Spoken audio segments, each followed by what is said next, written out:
You know what's the most amazing thing about Michigan's path to get here? They've never lost their edge. I mean, we saw it this week during press conferences. The players are wearing Michigan versus everyone. They like proving the doubters wrong. Oh, but it gets worse. It also happened to be his 40th birthday. Lions head coach Dan Campbell, in the words of Taylor Swift, man, why you gotta be so mean? Nike didn't say how the footage would be used.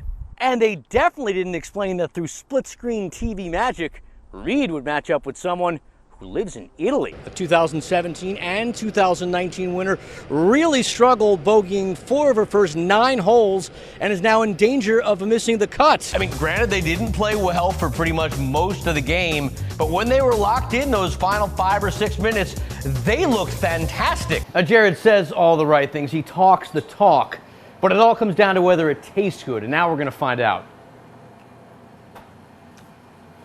And that is pretty good. I just want to say a big prediction tomorrow. The Lions are not going to lose, I promise you. And you know why? Aren't they They're not playing? Because they're off. It doesn't matter. No one can recall its exact location. I don't remember the address.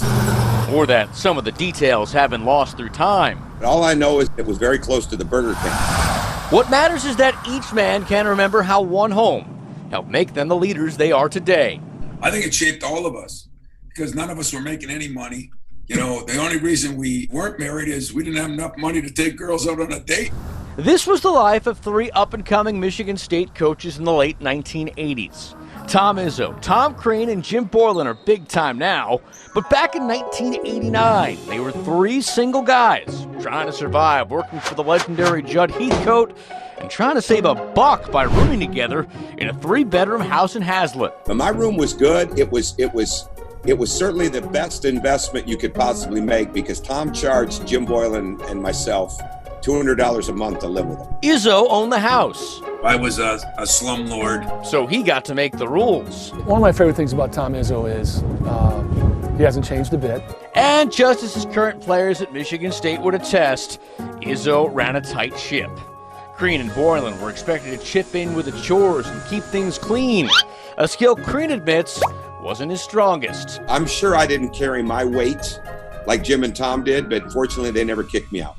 It took a little bit of digging, but we found it. Right at the end of the block, the house, the basketball laboratory, and the place where for 1 year, 3 men worked nonstop to perfect their craft and move closer toward their dreams. It was great because we worked all day together. We stayed at the office, went home to sleep, and that was about it. For each future head coach, there was no escaping basketball. And that was exactly the way they liked it. Because not only were they learning on the job, they were also learning from each other. I learned from Tom Izzo that, you got to try to push your guys to a place they can't take themselves. And you do that by having a relationship with them first. Inevitably, the trio went their separate ways. But while their careers have taken them in different places, they remain close, still connected by this house that in just a short time became their home. You think about that group, Tom Crane's been to a Final Four. I've been to a Final Four. Jimmy's, been a part of 2 world championships and a head coach in the NBA. I'd say that there was pretty good water in that, in those places we lived. Mike Lacett, 13 on Your Side Sports.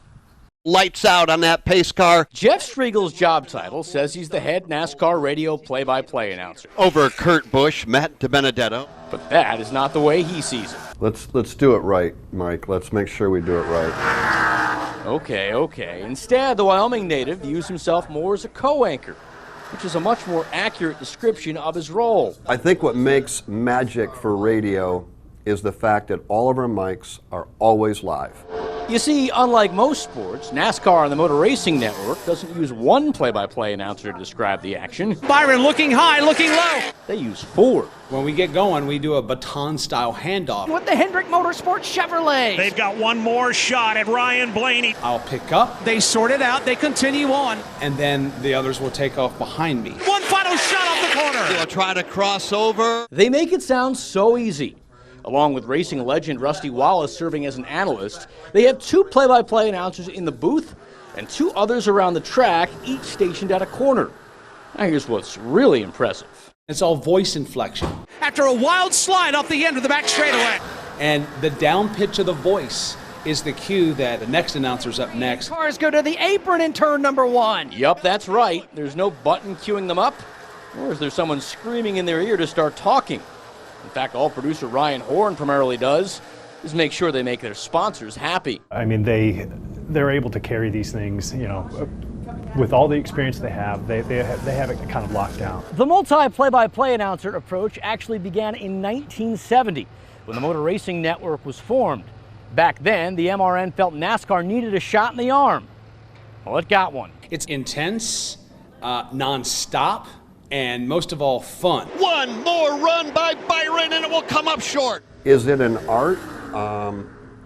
I don't know, but there is always that feeling when you know that the entire group gelled and you delivered the best performance possible. And when that happens, it's not only a win for them. Ryan did not let go. It's one for the audience, too. Mike Lacett, 13 on Your Side Sports. After losing to Michigan State a couple weeks ago, I'm sure a lot of people counted out 6th-ranked Michigan.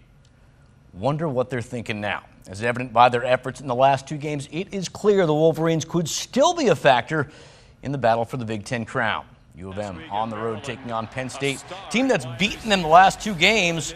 Fourth quarter, it looked like the Nittany Lions could make it 3 in a row. Sean Clifford in the end zone, Tyler Warren touchdown. After the 2-point conversion, it was tied at 14. Then it goes from bad to worse for Jim Harbaugh. Under 7 to go, Cade McNamara back to throw. He is mauled, and there goes the football. Penn State gets it back deep in Michigan territory at the 16-yard line. However, credit to the U of M defense. They buckled down, and PSU would have to settle for a field goal, so they were up 3 with 6 to go. As it turns out, that was plenty of time for McNamara to get revenge. Under 4 to play, he finds Eric All, and All is going for it all. Down the sideline, and he is just able to get in. That's a touchdown as you see the replay. Michigan up 21-17. Now, just a matter of the defense holding strong, and they would do just that. Pass incomplete. Michigan wins 21-17. Played their hearts out. Oh, tell them, Coach. Michigan improves to 9-1 this season. They are at Maryland next week. Now, speaking of the Terps, they had the misfortune of playing Michigan State. 7th-ranked Spartans still angry after the upset loss to Purdue last week, and they took it all out on their poor opponents. Head to East Lansing. MSU coming out strong by using one of its favorites this season. It's another flea flicker, and once again, it works. Peyton Thorne hooking up with Montori Foster. 52-yard strike, one of 4 touchdowns for Thorne on the afternoon. Also had 287 passing yards. Meanwhile, Kenneth Walker also had a good game. The Heisman candidate, 143 rushing yards. This the first of his 2 touchdowns. When the dust settled, Spartans won 40-21. They too are 9-1 this season. We're going to get ready for the next one. And that next one is a big one. In Columbus next Saturday to play 4th-ranked Ohio State. Should the Spartans win this and the regular season finale against Penn State, they are headed to the Big Ten championship game. Finally, much like Michigan basketball did at Prairie View A&M, we're going to make quick work of these final highlights. The 6th-ranked Wolverines playing in D.C. for the first ever Coaches vs. Racism game. If you recall, Hunter Dickinson from that area, he looked at home early with a dunk. He scored 11. Michigan up 7-0. Dickinson, one of 4 U of M players to finish in double figures. Leading the way was Eli Brooks, who scored 15. Michigan moves to 2-0 with a 77-49 win. And that's sports. Michael Barron's coming back with your final forecast next.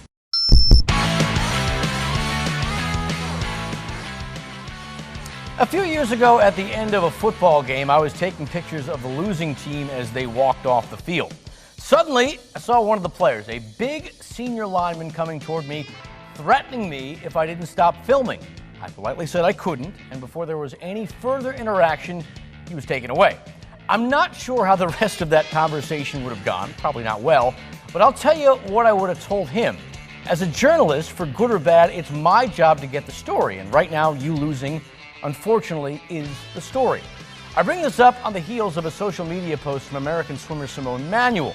Following a disappointing performance in Tokyo this week, she sent out this tweet, quote, "Please stop interviewing athletes after a disappointing performance before they have any time to process anything.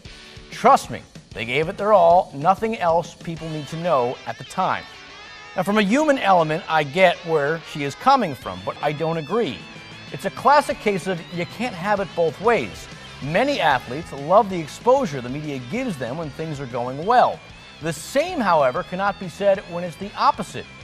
And that's simply not right. Asking what went wrong isn't wrong. But what's wrong here is them expecting us to act like we work in public relations and not in journalism.